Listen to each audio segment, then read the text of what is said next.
So, apparently you like The Thing 2011 a little bit more than I did. Is there a dark mode for Wikipedia? I don't know. Because this is some bullshit. What happened to dark mode, man? Where did that come from? Is it just because we have a lot more OLED screens now? And where did I first see it? Was it Twitter? I don't know. Yeah, I'm not sure. I'm just saying, like, everybody has a dark mode now. And it's just like, hey, can we just dark mode all the things? Like, what are we doing? Everything. Everyone wants it. 48 hours ago, we found something quite remarkable. What'd they find? There's a structure. In Antarctica. And a specimen.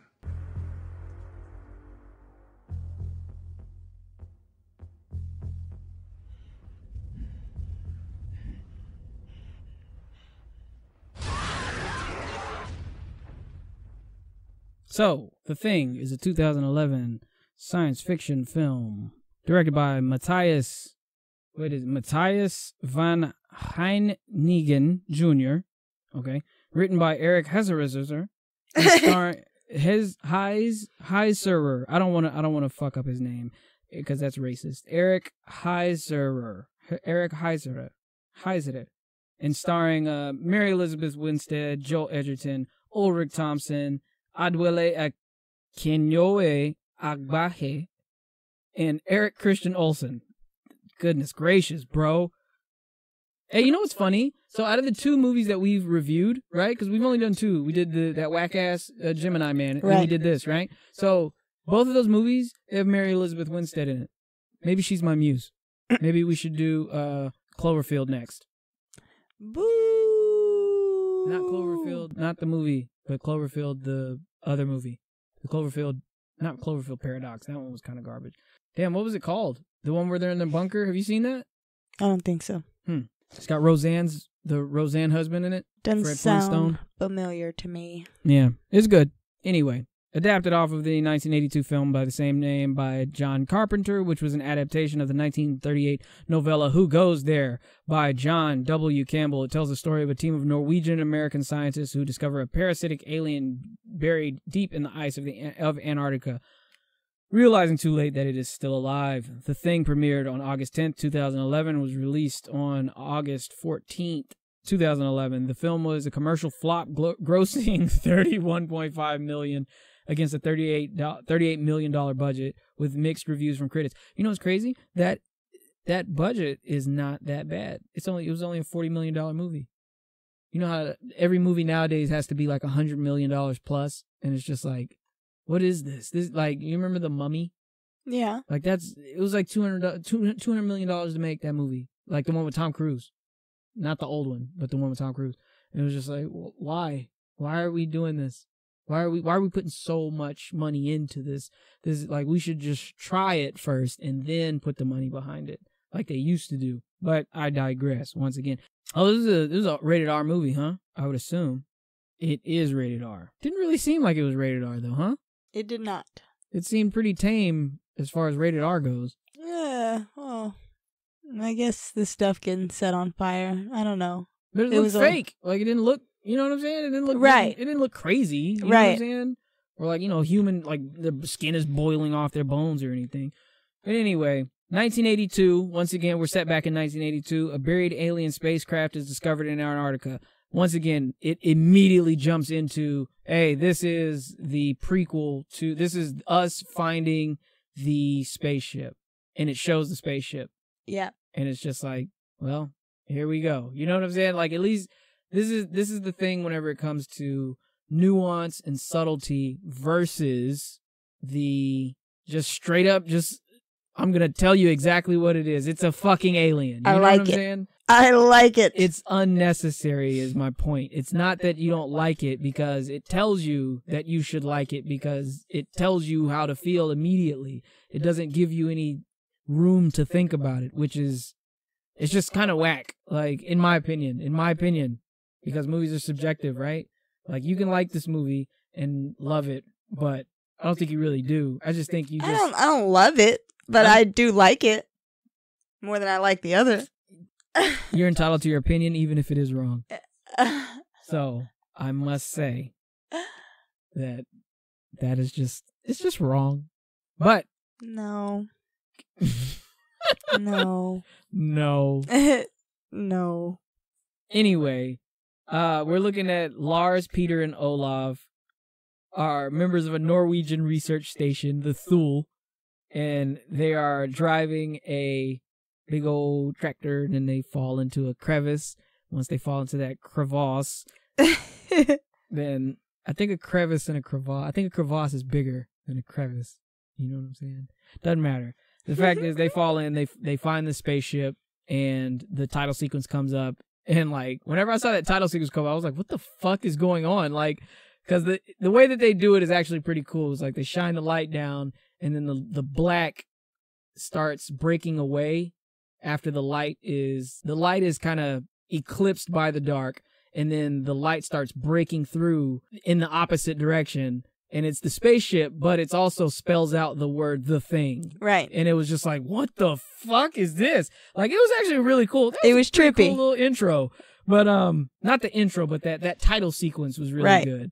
The title sequence was really cool. It's kind of like that James Bond thing where it's like James Bond gets shot off the top of a train, and then as he's falling, then the title sequence kind of kicks in, and then you're like, oh, it starts to play the, Tomorrow Will Never Die type music or whatever. So the paleontologist Kate, Dr. Lloyd, I guess, is recruited by Dr. Sander Halvorsen and his assistant Adam Finch to investigate. So Adam Finch is, I can't remember his name. His name is Eric Christian Olsen. Eric Christian Olsen is the guy from Not Another Teen Movie who repeats himself. He's actually a funny character, and it was funny to see him in this movie because I was just like, oh, that's the guy from Not Another Teen Movie. Wonder what he's doing now, because Chris Evans is Captain America, and then the guy that was his rival in the movie, I don't know what he's doing now.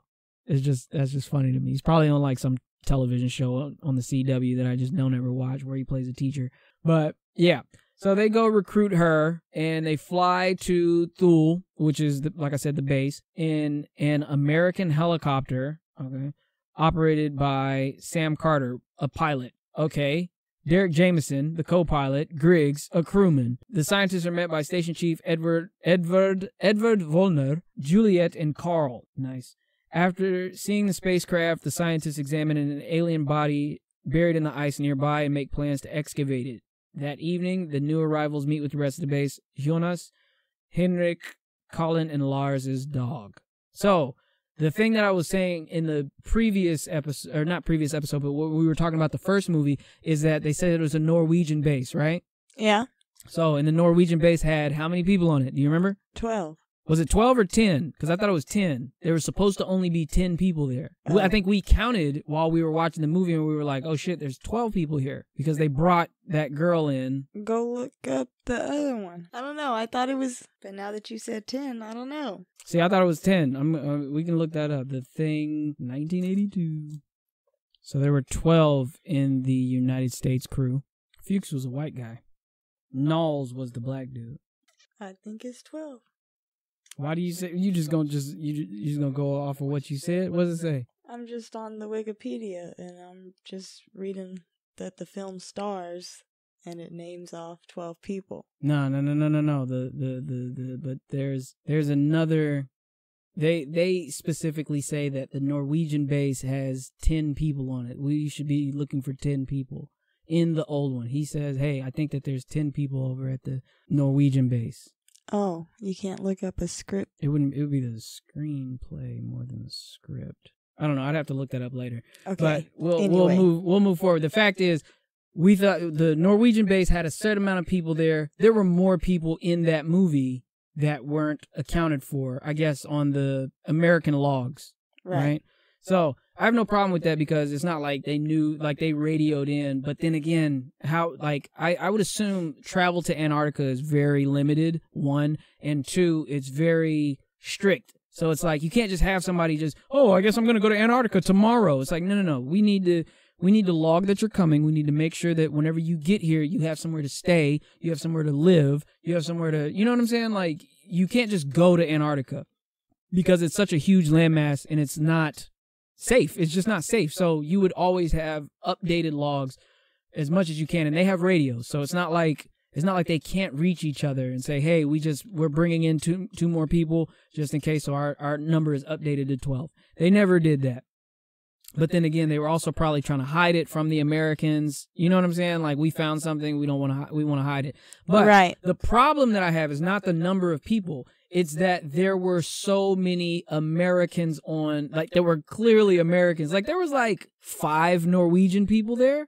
Everybody else seemed to be American. I thought the same thing. What the fuck? I thought this was I thought this was a Norwegian base. Right. So why is it that everybody here is American? Yeah. You know what I'm saying? Like that broke it. It broke the immersion. Like, I understand having like an American, you know, one American be there to be the kind of voice for everybody there, maybe 2. But the fact is it didn't seem like it was a Norwegian base, because if they were Norwegian, I would assume that they would all be speaking, which the Norwegian people, they did speak, right? Most of the people that they portrayed as Norwegian spoke, and it's like, okay, so why do we have so many people speaking English here? Yeah. You know what I mean? Even the leader, you barely see him speak any It's like, what is this? He just puts on like what seemed like a German accent, giving orders to everybody and telling people don't do this and don't do that. He's talking to the entire crew at one point, and that was the point whenever the girl, she says something contradicting him, and he's like, hey, don't interrupt me and don't correct me in front of these people. You know what I'm saying? Yeah.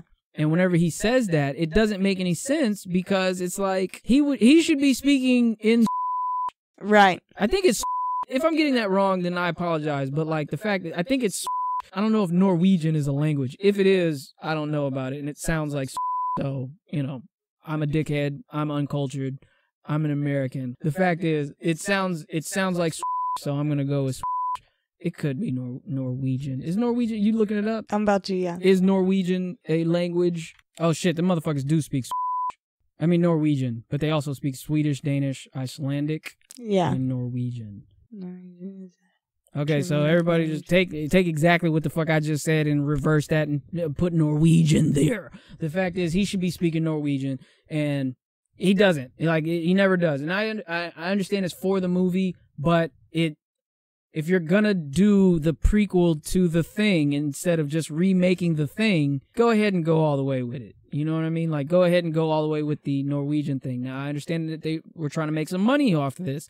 The fact is, they didn't make any fucking money off of it anyway. So it's like, what was the point? Should have just had this shit in Norwegian. Just like, remember that movie that we watched? I think it was called Trolls or Troll Hunter? Yeah. You remember that fucking movie with they had the big monster fucking trolls and they were catching them motherfuckers? Yeah. Like, that movie was awesome. That was a good movie. Entirely in Swedish or Norwegian or whatever the fuck they were speaking. The fact is, they didn't fucking, I guess it was also but this was also a Norwegian production, because we just looked at the director. The director's name was Matthias van Heinigen, right? And Eric Heiserer. Them motherfuckers ain't American. Right. You know what I'm saying? So it's like, maybe they were trying to make this movie, and then maybe the studio was like, well, in order to get the rights, we'll give you the rights to make the movie, but you got to cast an American as the star, which is Mary Elizabeth Winstead, and then you have to make it in English so that we can sell it. You know what I'm saying? So maybe that's what the thing is, but it sounds like it was made in 1938. But I guess they wanted to use that name, The Thing, because it literally is a prequel to the 1982 film versus being just like an adaptation of the book, or novella, excuse me. So yeah, that's just the big problem that I had with it, and I didn't appreciate that, just because it kind of just destroyed, it didn't really destroy the lore, but it made the lore in the 1982 version just irrelevant. It was just like, oh yeah, well, it's a Norwegian base. Nobody's Norwegian on it, but yeah, except for the guys that, you know, it really matters for them to be Norwegian. The guy that's shooting at the dog, and you know what I'm saying? Like, but he was definitely in it, and he was the main character. He was the main character of the movie. He survived the entire movie. You know what I'm saying? That's kind of crazy. And they say at the beginning of the movie, like, he doesn't speak any English. He understands you, but he doesn't speak any English. And it's just like, this is weird, but it was kind of cool. Still a good movie. The scientists examine an alien body buried in the ice nearby, and they want to excavate, blah, blah, blah. The next day, the body is excavated in a block of ice, which gradually melts in storage. In the evening, while the team is celebrating the discovery, Jameson sees the alien burst from the ice. Jameson, once again, is just a black dude on the at the Norwegian base, just some African black dude. That's Akinwele. Ah man, I don't want to do it. I think that's his name. Akinwele. Right. Jameson is the one that he sees the alien burst out of the ice. The alien, you don't see the alien, but you see its like silhouette like zoom through the roof of the building. Right. And it's just like, once again, it immediately shows you the alien. So it's like, oh, it's like a big spider monster thing. Like, who cares? You don't need to see it. It was fine. It was fine. The intrigue of the original is, who the fuck is the alien? If you never see the alien, then everybody could be the alien, right? Like, you never know who's infected, who is actually the alien. That's what makes it tense. This has no tension because you see it and you're just like, oh, well, there goes the monster. Like, I think the first, like, 3 or 4 times you see the monster, he's not assimilating anybody. He's, like, in the process. And then it's just like, it's, you know, it's trying to catch somebody and then they kill it. And it's just like, there is one good scene in there. Whenever she goes to that bathroom at the beginning, she goes to the bathroom and then she sees the blood in the shower and she sees the clothes and shit. She sees the blood and she sees the clothes and then she leaves and then they go back to it and it's gone. That's whenever you're like, oh shit, like that was weird. You know what I'm saying? And then she tells everybody, hey, there was blood here.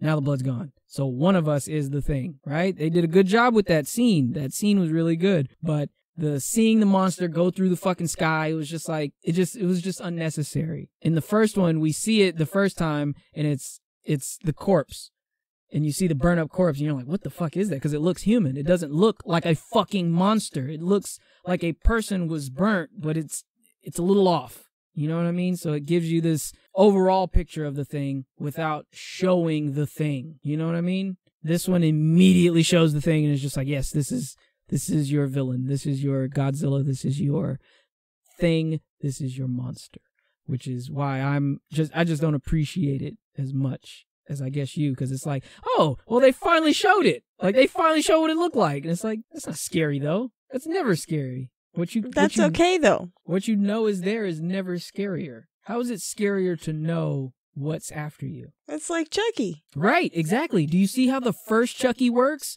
The first Chucky works because everything that happens, Andy is always there, one, he's always dressed the exact same, and Andy is blaming it on the doll. You never see the doll actually doing anything. It could be Andy doing it the entire time. No, we see that it's not Andy. We know it's not Andy because of the backstory that's given.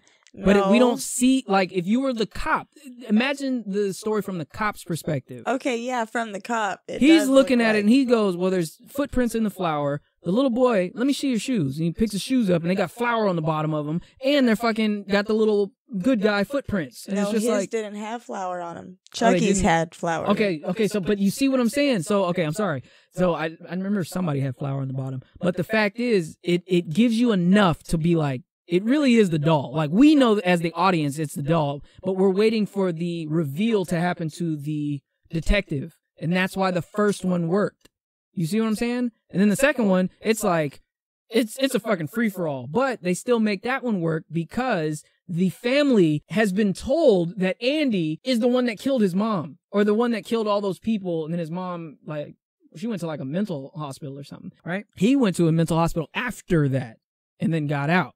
You know what I'm saying? He went to the military school, which is why the third one doesn't fucking work.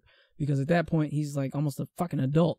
But the fact is we don't know who's doing these murders. And that's where the intrigue is. And that's where the interesting part of it is. And you're just waiting for the reveal of, oh, that's who did it. You know what I mean? Like, it really was the doll. Like, the ceremony worked and all that kind of shit. Because that's the other thing. You don't see the ceremony work. You just see him do it. And then you're like, oh, I guess, I mean, the movie is called Child's Play. I mean, it does have the picture of him cutting you know what I'm saying? So you know it's the doll, but nothing about it blatantly hits you over the head with it.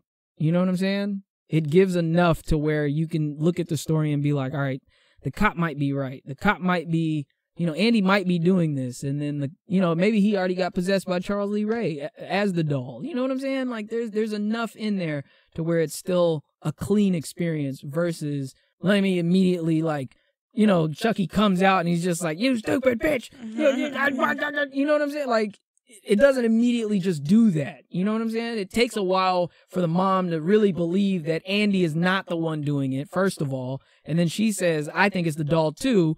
And then she picks up the doll, and then the doll reveals himself to her, much like The Thing, right? She said she was going to have to throw him in a fire for him to come alive. But The Thing, she got him to fucking come out, and it worked. And he rolled his ass up under that couch. Like, but you ain't gonna throw me in the fire? I'll kill you, you stupid. How does he say it, babe? What does he say?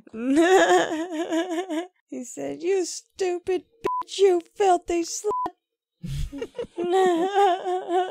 Oh, I'm gonna have to edit that in. That's good. He's making assumptions. Who? Chucky. Oh, about his mom? Being a filthy slut. Oh, well. We don't see her being a filthy slut, so I'm pretty sure she's not. That is so weird. Anyway. All right, what's next? What we got? What? You know what? Tomorrow we're gonna do some hamburger helper. Y'all can do hamburger. I'm not eating that shit. What you gonna eat? I don't know. The alien is found. It kills Henrik by dragging him into itself, spattering blood on Olav. The group burns the alien, killing it. So like I said, this is the second paragraph of the plot synopsis on Wikipedia, and the group burns the alien. Okay. So much other shit happened in between where it's just like, now we know what the alien is, and it's there. There you go. An autopsy finds a metal implant of Henrik's body, Henrik's outside of his body, and further that the alien cells were copying Henrik. Olav falls ill. Oh, after he got spit on. Right. The next morning, the helicopter crew departs with Olav from McMurdo. During the takeoff, Kate discovers dental fillings in a bloodied shower. This is what I was talking about, where I was like, oh, that was a pretty cool little scene where she finds the blood, goes out and tries to stop them from departing. And then, as they were departing, they did the same thing that they did with in the 1982 version, where he starts fucking shaking and shit. And then the helicopter crashes. Mm-hmm. Remember that? So she finds the dental fillings in a bloody shower. She runs outside to flag down the helicopter. When it attempts to land, Griggs transforms into a monstrous creature attacking Olav. The helicopter spins out of control, crashing into the mountain. Kate finds the shower has been cleaned up and tells the team that the alien organism can assimilate and imitate its victims, revealing that it is now living among them after showing bloody dental fillings from the shower. Noting that Thul's helicopter is away for refueling at Halley. Is that? I wonder what that is. Because it's clickable. Halley Research Station? Not sure how you pronounce that. Oh, that's an actual research station in Antarctica. You know what I've always wondered is Antarctica, is that land or is that just ice? I don't know. Edvard orders the team to drive to the closest base, and they ignore her warning. Juliet, however, seems convinced. So Juliet is another character that's on the base. It's a lady, and I think she's like in a relationship with one of the guys. Not exactly sure what her purpose was in the first place. Juliet, however, seems convinced and wants to help her prevent anyone from leaving. Oh, okay. So that's why she becomes the thing. She lures Kate into an abandoned room where they store keys to their snowcats before transforming and attacking her. So once again, the main character knows, like the main character, because the main character of Child's Play is the mom and it's the detective, right? Yeah. You see it from the mom's perspective, but the detective is the one that's like her ally in the story. You know what I'm saying? He's the secondary character. He's the secondary protagonist. In this one, the main character that we see the story from, right, sees immediately, oh, it's a monster and it attacks her. You see what I'm saying? So it's just like all the tension is just dropped. And it just becomes like almost like an action movie or something.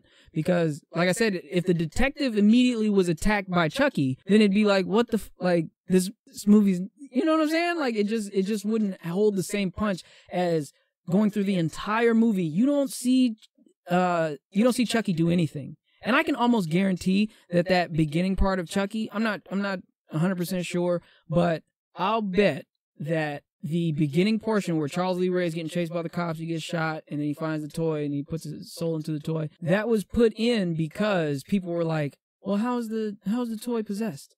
Like, how is that? How did that happen? You know what I'm saying? That's how the story goes, babe. I get it. But I'm saying, like, there are so many stories that you don't have to tell us how this happened. Like, I'm sure you wouldn't like it.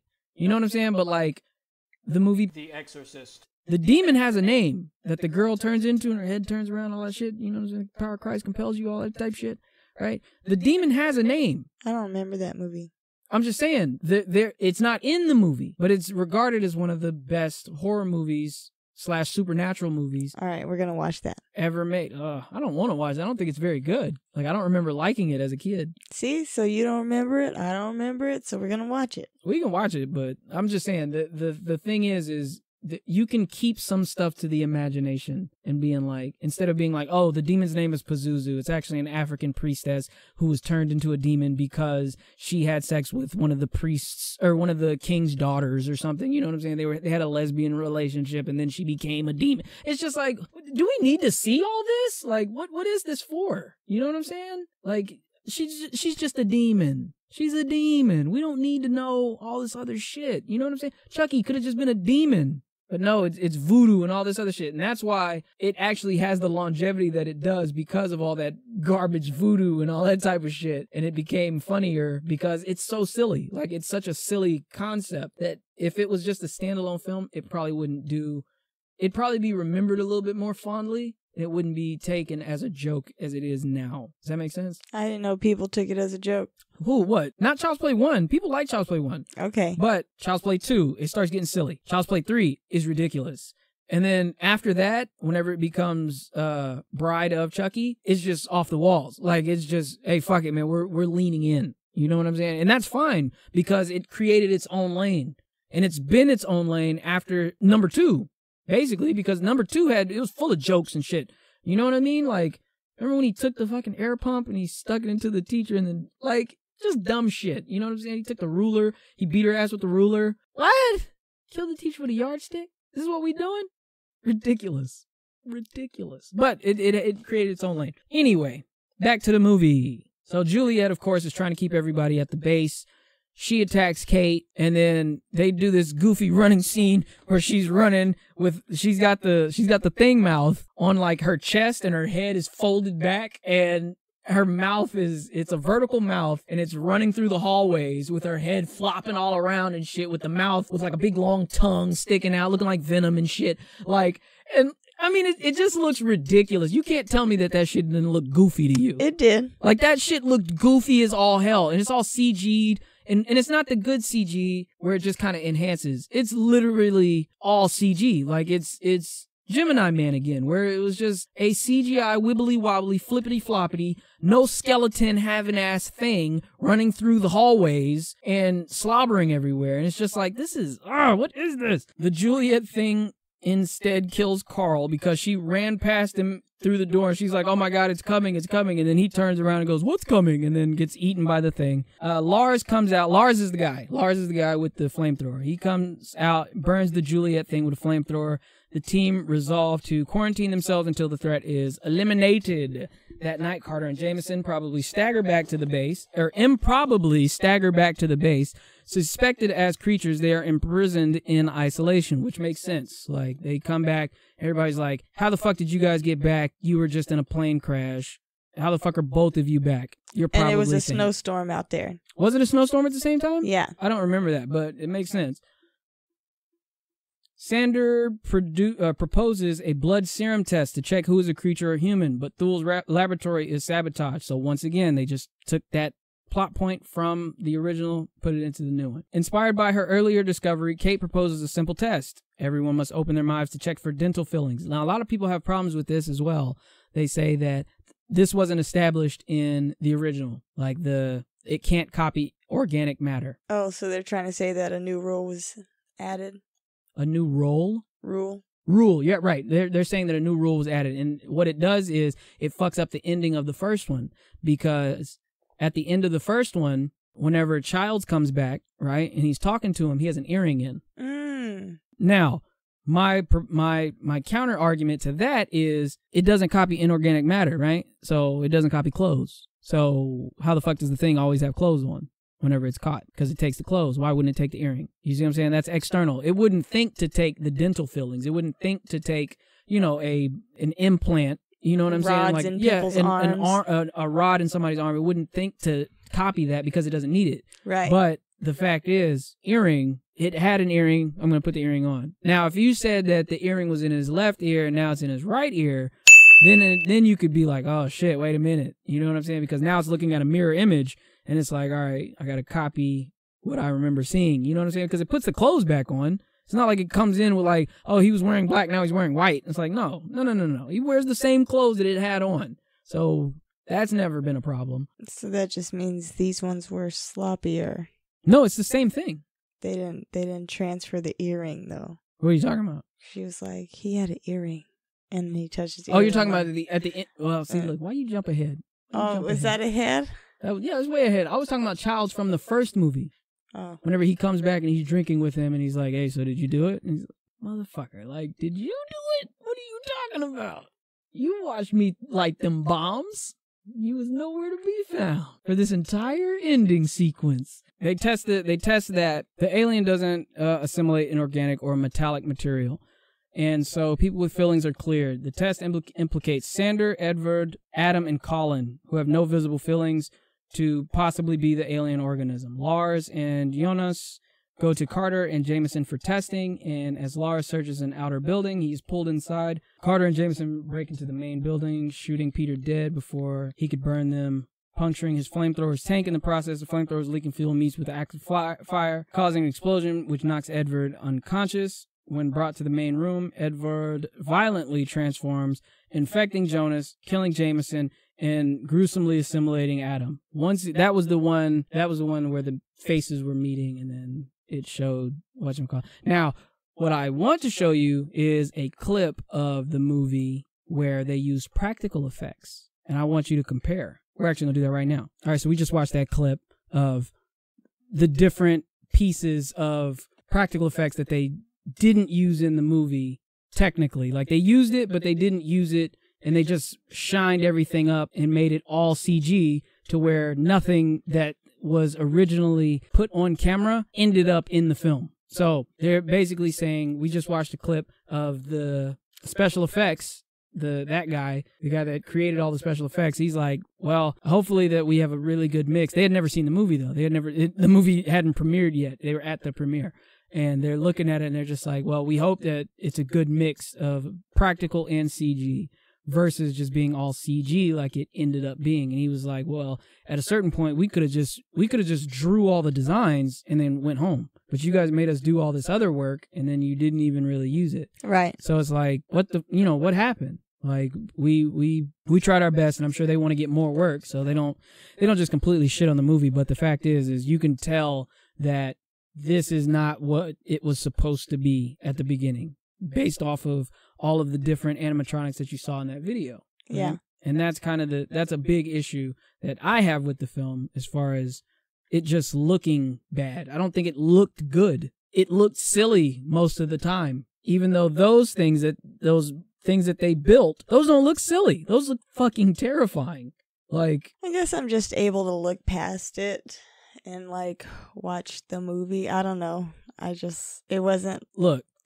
We were watching a horror film, right? Like a science fiction horror film. And we were both laughing at the part where it was running through the hallway with its head behind its back, and it was just like, wait a minute. We're not supposed to be it's not supposed to be funny. It's supposed to be scary. It's supposed to be like, what the fuck is that thing? Okay, all right.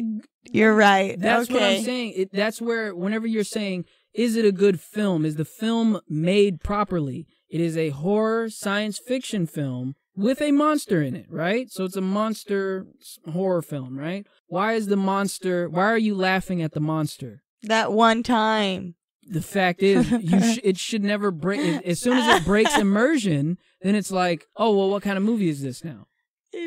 Because if the goal is to scare you, is to cause tension and things like that, they're not hitting those goals. It did look ridiculous. And that's where the problem comes in with most people. That's where the problem comes in with me specifically. Not really, I wouldn't say most people, but clearly 30% Rotten Tomatoes. Most of the people were looking at it going, was that supposed to look silly? Because if it's supposed to look silly, then okay. Like, what was that movie, Drag Me to Hell? Do you remember that movie? No. It's a Sam Raimi movie, but the girl, she's like a banker, And then like the lady comes in, she doesn't want to get evicted, and then she's like, I evict you, and then she curses her and then gives her like this coin, and she's like, you have to give this coin to somebody or whatever. And then like there's a lot of silly parts in that movie where people didn't like that movie because it was like over the top and silly and all this kind of stuff. Like there's a part where they have like a seance, and then like this fucking goat starts talking, and it's like, I'll fuck you in your ass. Like it's the craziest shit.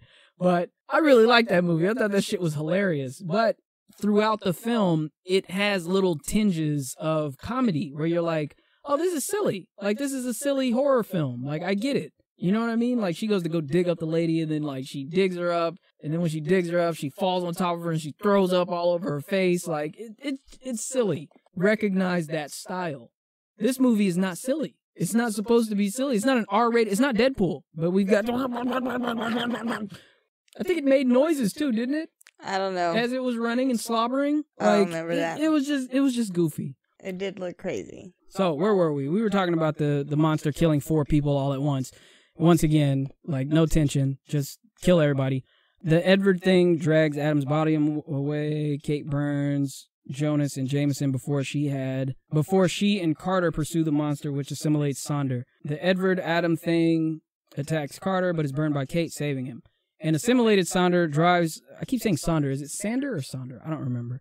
Sonder drives off into the night, pursued by Kate and Carter. They arrive at the spacecraft, which suddenly activates, separating them. Kate falls into the ship, confronting the Sonder thing, which was, once again, it was just another big, huge CGI monster, no weight to it or anything. Like, it just didn't look real. And it was just... Now we've seen it 10 times. It's not scary. You see what I'm saying? Like, we've literally seen this thing do the exact same thing that it's about to do to her, and there's no tension. Like, it's just literally just a big slime monster that's shooting out tongues, and it's just like, what is this? You know what I'm saying? We've seen it too many times. There's way too much of the monster. You watch certain movies for the monster, and that's the monster. You watch it for the monster. Give me the monster.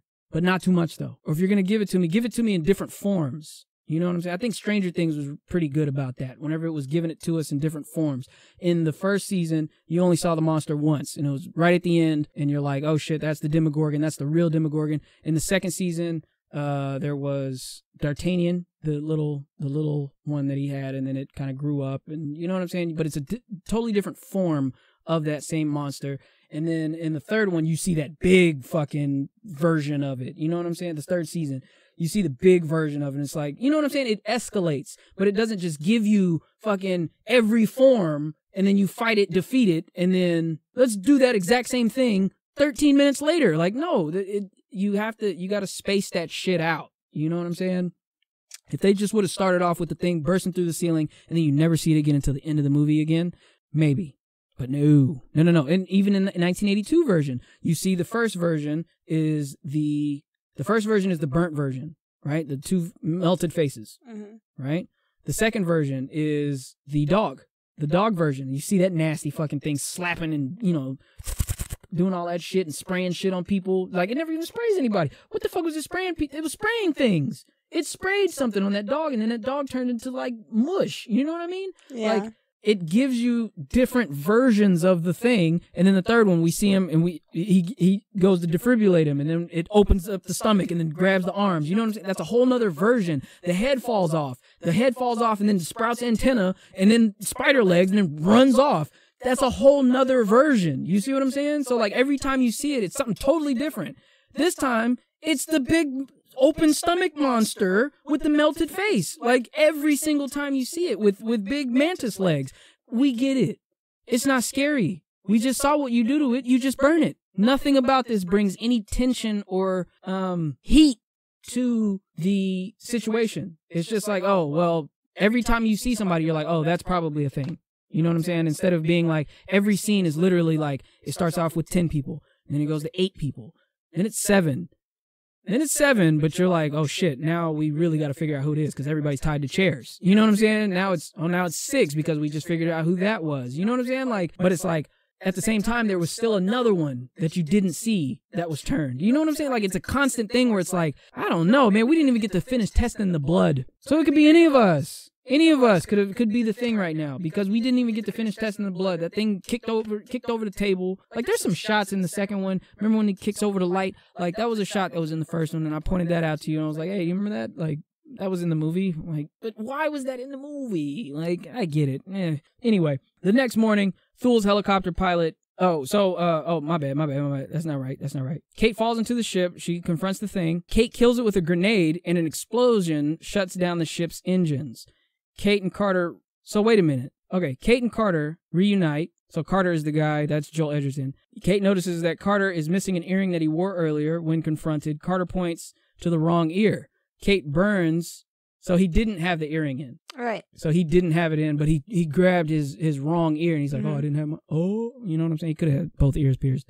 Oh, my gosh. Kate burns the Carter Thing, which emits an alien scream, and she seeks warmth in a nearby snowcat. So the next morning, Thul's helicopter pilot, Matthias, I don't know, returns, absent from the film's events until this point. Matthias views the ruined station and the husk of Edward Adam creature with horror. Colin has committed suicide using a straight razor. Lars aims... Oh, that's the body that they find. So they did find a body in the 1982 version that had slit its own... a person that had slit their own throat and their wrists. Like, damn, that's fucking gangster. Frozen to a chair. Lars aims at Matthias, ordering him to open his mouth. That was Lars. Lars was the guy that couldn't speak any English that they established early on. Lars's dog, though, thought dead, emerges and runs away. Lars orders Matthias to start the helicopter and give chase. And that chase ends in the dog reaching the American base.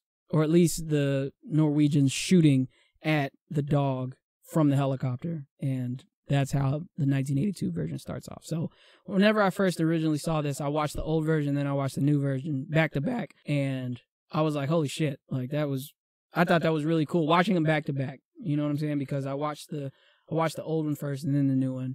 And I didn't know that the new one was a prequel. I thought it was just a remake. So I was pleasantly surprised at this movie, but I still, I understood what the problems were with the movie, but I would still say I liked it. Like, I still say that I liked it, but the problems that it had were its own problems. Like, it literally did the thing that if you were writing a horror film or you're writing a scary story or anything like that, you do not bust your nut immediately. Like, you can't just immediately jump to, oh, this is the monster. Here it is. Here you go. Here you go. Here you go. Here you go. Here, and it, like, because it doesn't build any tension. The second one does build tension. It builds a lot of tension. The second one, the original, builds a lot of tension because you don't ever see the monster except for whenever people are already assimilated. It doesn't just keep cutting and showing you the assimilations every single time, which, like I said, is kind of confusing because of the timeline. Like, you're just like, what the fuck is going on? Like, when did he get caught? When did he get caught? He just went to the bathroom and came back and he was the monster? Like, damn. But yeah, so that's the thing. That's our interpretation.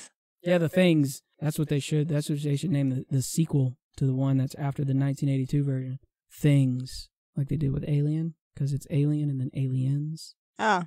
I really can't believe that it has such a bad rating. Not even a rating on Rotten Tomatoes, but the approval rating is 35%. So that's pretty poor, man. But I'm sure a lot of people are going in with the same critiques that I'm saying, where it's just like, it doesn't build any tension. It's just, it tries to be the thing of 1982 without any of the things that made it the thing.